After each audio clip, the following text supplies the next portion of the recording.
మీరు tissues use చేస్తున్నారా? Especially wet tissues use చేయటం ఎంత డేంజరో మీకు తెలుసా?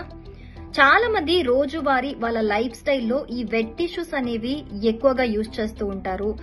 ఫ్రీక్వెంట్ గా ఫేస్ వాష్ చేయడం ఎందుకనో, లేకపోతే జర్నీలో ఉన్నప్పుడు ఏదో ఒక రకంగా వాళ్ళ లైఫ్ స్టైల్లో రోజు కూడా ఈ వెట్ టిష్యూస్ ఒక పార్ట్ అయిపోతాయి. సో ఇది యూజ్ చేయటం చాలా డేంజర్ అని చెబుతున్నారు పరిశోధకులు. ఈ వెట్ టిష్యూస్ లో సోడియం లారిల్ సల్ఫేట్ అని ఒక కెమికల్ ఉంటుంది. ఇది సెన్సిటివ్ స్కిన్ కి చాలా అంటే చాలా డేంజర్ అని చెబుతూ ఉన్నారు.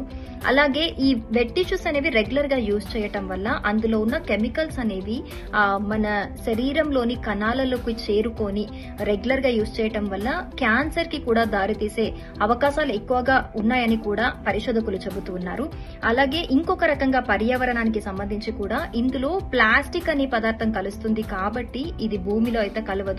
సో ఆ రకంగా కూడా ఇది పర్యావరణానికి కూడా మంచిది కాదు. అట్ ద సేమ్ టైం మనం కూడా రెగ్యులర్ గా ఈ వెట్ టిష్యూస్ ని యూజ్ చేయటం వల్ల కూడా మన స్కిన్ కి అస్సలు మంచిది కాదు. స్కిన్ క్యాన్సర్ లాంటివి కూడా సోకే అవకాశం ఉందని కూడా పరిశోధకులు చెబుతున్నారు. సో మీకు ఇలాంటి tissues especially wet tissues use చేసే అలవాటు ఉంటే కనుక ప్లీజ్ అవాయిడ్.